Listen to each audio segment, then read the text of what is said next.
చేసుకోవచ్చు sir. Okay right sir. Sir ఇంకో caller తీసుకున్నాను. రాజలక్ష్మి గారు, మహబూబ్ నగర్. నమస్తే మేడం. నమస్తే సార్. Yes madam. మేడం చెప్పండి సార్ ఫోర్స్ మోటార్ యాడ్ చేసుకోవచ్చా సార్? మేడం ఇంకొకసారి చెప్పండి. మీరు ఎంతలో తీసుకున్నారు ఫోర్స్ మోటార్స్ ని? లేదు సార్, అంటే తీసుకోవాలని సార్, పొజిషన్ తీసుకోవచ్చా ఇప్పుడు? తీసుకోవాలనుకుంటున్నారు, అదే యాడ్ చేసుకోవచ్చా అంటే ఆల్రెడీ తీసుకున్నారేమో అనుకున్నాను. ఫోర్స్ మోటార్స్ కొద్దిగా కిందకు వస్తుందండి. 20,410 రూపాయల్లో ప్రస్తుతం మనకి క్లోజింగ్ జరిగింది. కొంచెం కిందకి రావడానికి అవకాశం, టెక్నికల్ గా కూడా కొంచెం డౌన్ రావడానికే ఛాన్సెస్ కనిపిస్తుంది. దగ్గరగా మనకి 19,000 వరకు, ఇంకొక 1,000-1,400 వరకు కిందకి రావడానికి అయితే అవకాశం ఉందండి. సో కిందకు వచ్చిన తర్వాత అక్కడ ఎంట్రీ ప్లాన్ చేయండి. ఓకే మేడం, అదండి.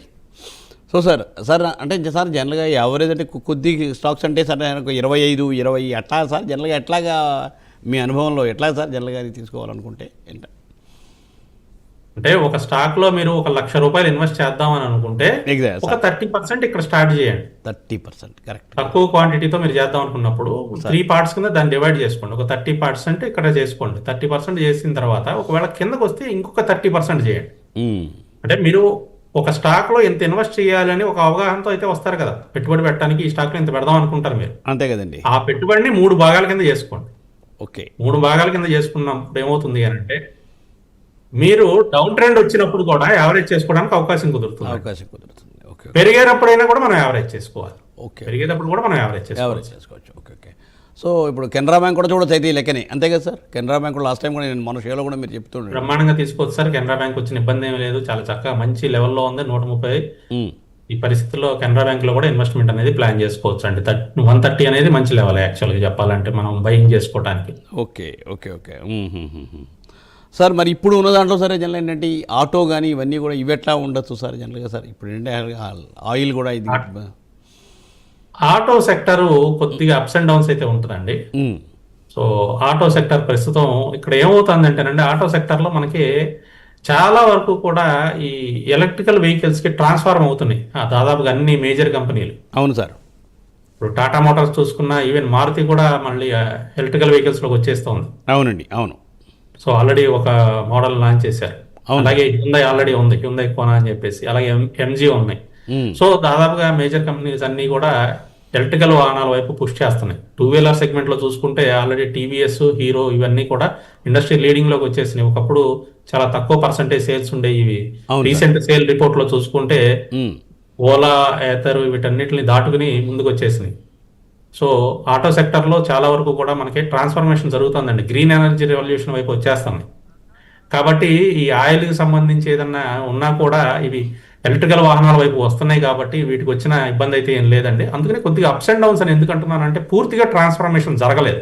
ఓకే, వాళ్ళ ప్రొడక్ట్ లైన్ లో చాలా తక్కువ పర్సెంట్ ఎలక్ట్రికల్ వైపు ఉన్నాయి కాబట్టి కొద్దిగా అప్స్ అండ్ డౌన్స్ ఉంటాయి. ఎందుకంటే మార్జిన్స్ కొంచెం డౌన్ అవడానికి కూడా ఛాన్సెస్ ఉన్నాయి. Okay right. సో సార్ అలాగే రైట్ సైడ్. ఓకేనండి. మరో కాల్ అండి, ప్రసాద్ గారు సనత్ నగర్ నుండి. సార్ నమస్కారం. నమస్తే సార్. Yes sir. కనుక్కున్నామని చేసాను సార్, ఏ లెవెల్లో ఎంట్రీ కావచ్చు? ఒక్కసారి మళ్ళీ చెప్పండి. Dixon technologies, DIXON. Okay, fresh buy అండి. డిక్సాన్ టెక్నాలజీస్ 10,720 అండి. మనం మొదటి నుంచి చెప్పుకున్న లెవెల్ అదే. 10,720 దాటిన తర్వాత మాత్రమే డిక్సాన్ టెక్నాలజీస్ లో ఎంట్రీస్ ప్లాన్ చేసుకోండి. ఇప్పుడైతే వద్దు. ఫ్రెష్ ఎంట్రీస్ అయితే సజెస్ట్ చేయట్లేదు నేను. 10,720 దాటిన తర్వాతే ఫ్రెష్ ఎంట్రీస్ చెప్తున్నాను సార్. సో అదండి సూచన ప్రసాద్ గారు. సో సార్ జనరల్గా సార్ మరి ఇప్పుడు ఏంటి సార్, ఇంకా ఐటీ ఇంక ఇలాగనే కంటిన్యూ అవుతుంది సార్? కొద్దిగా నష్టాల్లోనే నడుస్తూ ఉంది కదా ఐటీ కొద్దిగా పెరగడానికి అవకాశం ఉందండి. ఎందుకంటే ప్రస్తుతం మిగతా వాటి కన్నా కూడా ఐటీకి కొంచెం ఇబ్బందులు తక్కువగా కనిపిస్తున్నాయి సార్. కాబట్టి ఐటీ ఆల్మోస్ట్ బాటమ్ అవుట్ అయిపోయిందనే చెప్పుకోవచ్చు. సో ఐటీ ఇండెక్స్ చూసుకుంటే మనకి 28,500 దగ్గర మేజర్ సపోర్ట్ లెవెల్స్ అయితే ఉన్నాయి. సో 28,800 ఆల్రెడీ మనకి ఒకసారి సపోర్ట్ టెస్ట్ చేసిందండి.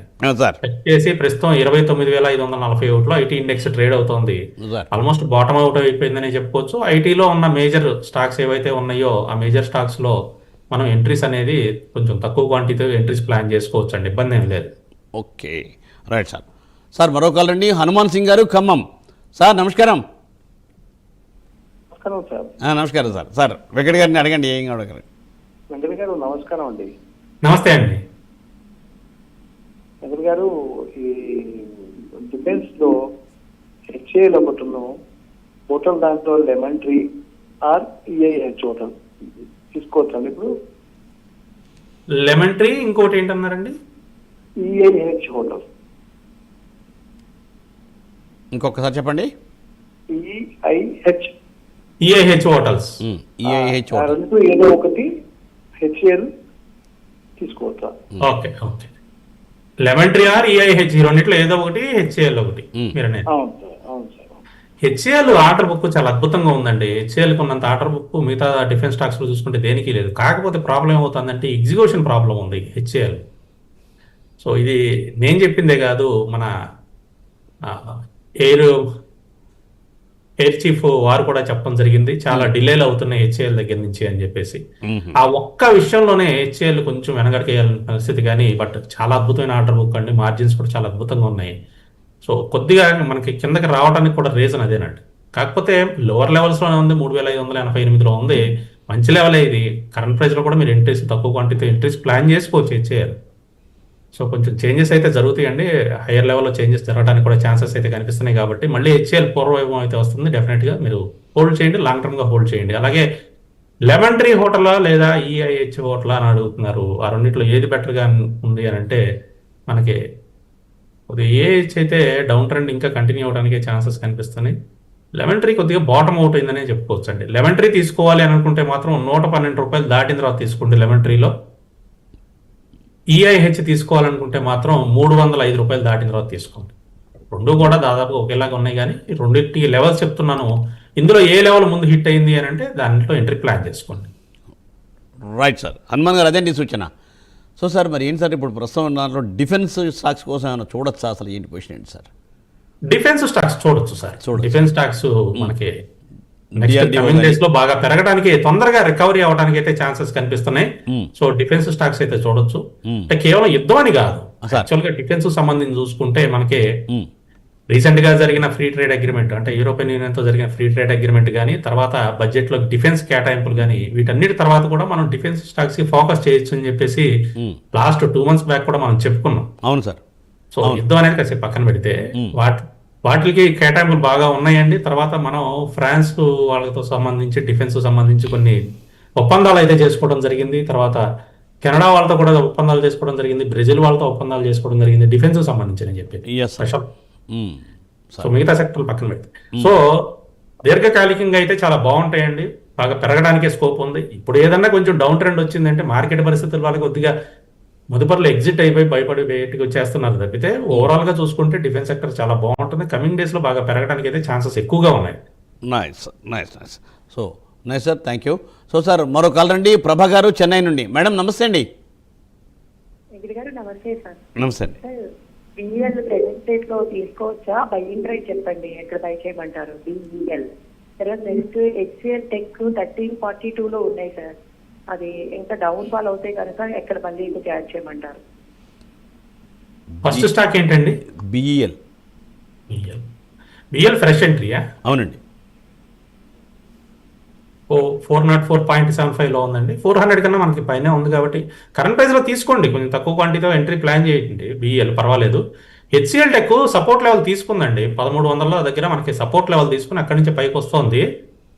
సో ఈ రోజు కొంచెం డౌన్ లో ఓపెన్ అవుతుంది కాబట్టి మీరు ఈ రోజు ప్రైస్ లో కరెంట్ ప్రైస్ లో మీరు ఎంట్రీ ప్లాన్ చేసుకోవచ్చు అండి HCl tech. Right right. So sir మరి టెలికాం కూడా ఎట్లా ఉండదు సార్? ఇప్పుడు దాంట్లో టెలికాం ఏమైనా చూడొచ్చా? ఈ మధ్యకాలంలో టెలికాంని మనం ఏమైనా అంత టచ్ చేయలేదు మన ప్రోగ్రాంలో కూడా. అవునండి సార్. టెలికాము అంటే పెద్దగా మొమెంటం ఉండకపోవచ్చు అండి. ఒక శ్రేణిలో అయితే మనకి టెలికాం అయితే కదలాడుతుంది. సో కొద్దిగా మనం చూసుకుంటే టెలికాంలో కూడా భారతీ ఎయిర్టెల్ అండి. ఓహో, భారతీ సో భారతీ ఎయిర్టెల్ మీద కొద్దిగా మనం ఫోకస్ చేసుకోవచ్చు. Okay okay okay okay. మిగతా వాటి కన్నా కూడా కొద్దిగా భారతీ ఎయిర్టెల్ కొద్దిగా బెటర్గా కనిపిస్తుంది. Okay okay. సార్ ఎఫ్ఎంసీజీ ఎట్లా ఉండదు సార్? వరుసగా నష్టాల్లోనే నడుస్తుంది కదా ఎఫ్ఎంసీజీ కూడా. సార్ ఏమండి ఎఫ్ఎంసీజీ కొద్దిగా డౌనే ఉంటుంది. Next coming few weeks down గానే వెళ్ళటానికి ఛాన్స్ అయితే కనిపిస్తున్నాయి. Next 1 or 2 weeks, few weeks అంటే నెక్స్ట్ 1 or 2 వీక్స్ అయితే కొద్దిగా డౌన్ లోనే ఉంటుంది. మనకి మళ్ళీ ఏప్రిల్లో ఇయర్లీ రిజల్ట్స్ కూడా అనౌన్స్ చేస్తూ ఉంటారు. అవును సార్. సో దాదాపుగా 1 by 1 కంపెనీలు రిజల్ట్స్ అనౌన్స్ చేస్తూ ఉంటాయి. సో ఈ రిజల్ట్స్ వచ్చిన తర్వాత, ఇయర్లీ రిజల్ట్స్ వచ్చిన తర్వాత కానీ మళ్ళీ ఎఫ్ఎంసీజీ షేర్లు ఒక పరిస్థితిలో మళ్ళీ అంటే మొమెంటమ్ స్టార్ట్ అవ్వదు. అప్పుడు దాకా కొంచెం మొమెంటం అయితే కన్సల్టేషన్ జరుగుతానికి ఛాన్సెస్ ఎక్కువగా కనిపిస్తున్నాయి ఎఫ్ఎంసీజీ సెక్టర్లో ముఖ్యంగా. Okay sir, right sir. మరో కాల్ అండి, రాజశేఖర్ గారు అనంతపురం. సార్ నమస్కారం. నమస్తే. నమస్తే సార్, వెంకట గారికి కూడా నమస్తే సార్. నమస్తే. స్టాక్స్ గురించి తెలుసుకోవాలనుకున్నాను సార్. శ్రీరామ్ ఫైనాన్స్ 909లో తీసుకున్నాను సార్. ఎంఆర్పిఎల్ 196 లో, గెయిల్ 141 లో తీసుకున్నాను సార్. 3 ఉంచుకోమంటారా, చేంజ్ చేయమంటారా? మూడోది గెయిల్ అండి. హలో, మూడో స్టాక్ గెయిల్ అండి. అవును సార్. ఎంతలో తీసుకున్నారండి? 141 సార్. 141. ఓకే. ఓకే. 3 కూడా హోల్డ్ చేయండి. మీరు రీసెంట్గా తీసుకున్నట్లున్నారు. 3 కూడా మీరు చెప్పిన ప్రైజులు వింటా ఉంటే. శ్రీరామ్ ఫైనాన్స్, ఎంఆర్పిఎల్, గెయిల్ ఇవన్నీ శుక్రవారం తీసుకున్నారా? అవును సార్, 909లో తీసుకున్నాను సార్. రైట్. మీరు హోల్డ్ చేయండి, పర్వాలేదు. 3 కూడా హోల్డ్ చేసుకోవచ్చు అండి, ఇబ్బంది ఏం లేదు. కూడా 3 మంచి స్టాక్స్ అండి. బాగా కొద్దిగా కిందకి కనుక వస్తే అక్కడ మనం యావరేజ్లు కూడా ప్లాన్ చేద్దాం. ప్రస్తుతం అయితే హోల్డ్ చేసుకోండి. లాంగ్ టర్మ్ అలా ఒక 5-6 నెలలు 3 నెలలు అట్లాగా సార్? లాంగ్ టర్మా ఎట్లాగా సార్ హోల్డింగ్ అండి? సార్ లాంగ్ టర్మ్ హోల్డ్ చేసుకోవచ్చు అండి, మంచి కంపెనీలు. ఫండమెంటల్గా చాలా మంచి కంపెనీలు, ఇబ్బంది ఏం లేదు. లాంగ్ టర్మ్ హోల్డ్ చేసుకునేవే. ఒకవేళ కిందకు వచ్చినాయి అంటే భారీగా కిందకు వచ్చినాయి అనుకోండి, అక్కడ మనం యావరేజ్ ప్లాన్ చేద్దాం. భారీగా కిందకి ఎందుకు వస్తాయి అని అంటే, ఇప్పుడు ఈ ప్యానిక్ సిచ్యువేషన్లో ఏదన్నా పొరపాటున మన వాళ్ళు భయపడి అమ్మేస్తూ ఉంటారు. అవునండి, అవునవును. ప్యానిక్లో అమ్మకూడదండి. అంటే మనం కంపెనీ ఫండమెంటల్స్ చూసుకోవాలి. కంపెనీ ఫండమెంటల్స్ చూసుకుని మనం హోల్డ్ చేసుకోవాలండి. కంపెనీ ఫండమెంటల్స్ బాగోపోతే అమ్మేయటంలో తప్పేం లేదు. అన్ని చాలా స్ట్రాంగ్ కంపెనీస్. సో ఒకవేళ అమ్మేశారు కరెక్టే, మరి వీటికి ఆల్టర్నేటివ్ ఏంటి అంటే, దేశంలో ఉన్న అన్ని కంపెనీలు అమ్మేసుకుంటూ కూర్చుంటే వీటికి ఆల్టర్నేటివ్ ఏంటండి? కంపెనీలన్నీ మూసేసిన తర్వాత ఇక దేశంలో కంపెనీలే ఉంటాయి, అంతే కదా. ఆల్టర్నేటివ్ ఏది? అవునండి, అవును. సో అమ్మటం కాదండి ఇక్కడ. మనం అసలు ఎందుకు అమ్మాలి ఫస్ట్ మనం ఆ క్వశ్చన్ వేసుకోవాలి. ఎందుకు అమ్మాలి సార్? మనం తీసుకున్నది ఎందుకు? లాంగ్ టర్మ్ కోసం తీసుకున్నాం. ఇప్పుడు ఎందుకు అమ్మాలి? కంపెనీ వ్యాపారాల తర్వాత ఒడిదుడుకులు ఉంటాయి. అది దేశీయం కావచ్చు, అంతర్జాతీయం కావచ్చు, ఏ పరిణామాల నేపథ్యంలో ఒడిదుడుకులు అనేది ఉంటాయి. అది సర్వసాధారణం. అవును సార్. సో చిన్న ఒడిదుడుకులకే మనం భయపడితే ఇన్వెస్ట్మెంట్ అనేది మనం చేయలేము. దేనిలో ఎగ్జాంపుల్ రియల్ ఎస్టేట్ తీసుకోండి. ఒకప్పుడు చాలా భూమి ఉంది, ఇప్పుడు ఏమి స్తబ్దుగా ఉంది. అవునండి. అంటే ఆ భూమిని చూసి ప్రతిసారి అదే స్పీడ్ వస్తుంది అనుకుంటే కరెక్ట్ కాదండి. మార్కెట్ కూడా అంతే. 2020 తర్వాత నుంచి 21, 22, 23 చాలా అద్భుతంగా పరిగెట్టింది, ఒక వన్ సైడ్ వెళ్ళింది. ఎందుకు? బాగా డౌన్ అయింది కాబట్టి. అవునండి. అలా ప్రతి సంవత్సరం వెళ్తుందంటే వెళ్ళదండి. కరెక్ట్. సో ఒడిదుడుకులు అనేది ఉంటాయి, అప్స్ అండ్ డౌన్స్ ఉంటాయి. ఆ అప్స్ అండ్ డౌన్స్ ని కూడా తట్టుకుని మనం ఇన్వెస్ట్మెంట్ చేసుకోవాలి అంటే క్వాలిటీ కంపెనీస్ లో చేసుకోవాలి. రియలిస్టిక్ రిటర్న్స్ ని ఎక్స్పెక్ట్ చేయాలి మార్కెట్ నుంచి. ఎక్సలెంట్, మంచి మాట. Realistic returns, correct. రియలిస్టిక్ అంటే ఓపిక ఉండాలి. మార్కెట్ ఓపిక ఉండాలి. ఇప్పుడు మనం ఎఫ్డీలో పెట్టుకుంటాం. అవును. 7 to 8% లేదా 6 to 8% మధ్యలో ఆసిలేట్ అవుతూ ఉంటుంది. Depends upon the RBI policy. అవును. సో బాండ్స్ లో పెట్టుకుంటే 9% అట్లా. అవునవును. సో రియల్ ఎస్టేట్ లో పెట్టుకుంటే అరౌండ్ 10 to 12% వస్తాయి. 12% యావరేజ్ నేను చెప్పేది. Average last 10 years. Right sir. So mutual funds లో పెట్టుకుంటాం అంటే 14 to 15%. అంటే ఇక అది రియలిస్టిక్ రిటర్న్స్ అంటే anything around 16 to 18% is the realistic returns from the market. Excellent. అంతకన్నా మనం ఎక్కువ ఎక్స్పెక్ట్ చేస్తున్నప్పుడు ఏమవుతుంది అంటే కొంచెం రిస్క్ ని ఫేస్ చేయాలి, పెరుగుతూ ఉంటుంది. అవును సార్. రిస్క్ రివార్డ్ కావాలంటే రిస్క్ తీసుకోవాలి సార్. ఎస్ అంతే కదా సార్. మరి సార్ లాస్ట్లో ఒక హాఫ్ సెకండ్లో మార్కెట్ మంత్రా ఈరోజు చెప్పండి, మీ నోట్ అంట. ఈ రోజు అయితే మనకి డౌన్ లో ఓపెన్ అవుతుందండి. ఓపెన్ అవడానికి అయితే 100% డౌన్ అయ్యే ఛాన్సెస్ ఉన్నాయి, అందులో ఎటువంటి అనుమానం లేదు. ప్రస్తుతం మనం మాట్లాడుకునే టైంలో చూసుకున్నా కూడా గిఫ్ట్ నిఫ్టీ మనం చూసుకుంటే గిఫ్ట్ నిఫ్టీ ఇండెక్స్ వచ్చేసి 22,660లో ఉంది. అయితే డౌన్ నుంచి కూడా అది పెరుగుతూ వస్తుంది. డౌన్ లో ఓపెన్ అయినా కూడా 22,800 పైన క్లోజ్ అవడానికి ఎక్కువ ఛాన్సెస్ అయితే కనిపిస్తున్నాయి. 22,800 పైన కనుక క్లోజ్ అయింది అని అంటే మాత్రం మార్కెట్ సపోర్ట్లను అయితే తీసుకున్నట్లుగానే మనం అనుకోవచ్చు. ఈ రోజు ఫైనాన్షియల్ ఇయర్ క్లోజింగ్ ఒకటి ఉంది, రెండోది మనకి మంత్లీ ఎక్స్పైరీ కూడా క్లోజింగ్ ఉంది కాబట్టి, ప్లస్ ట్యాక్స్ హార్వెస్టింగ్ కూడా జరుగుతుంది. చాలా వరకు లాస్ లో ఉన్న స్టాక్స్ అమ్మేస్తున్నారు కాబట్టి అప్స్ అండ్ డౌన్స్ అంటే అమ్మేసిన తర్వాత మళ్ళీ కొంటారు కూడా. సో పైకి కిందకి ఎక్కువగా ఆసిలేట్ అవడానికి ఛాన్సెస్ అయితే ఉన్నాయి. రైట్.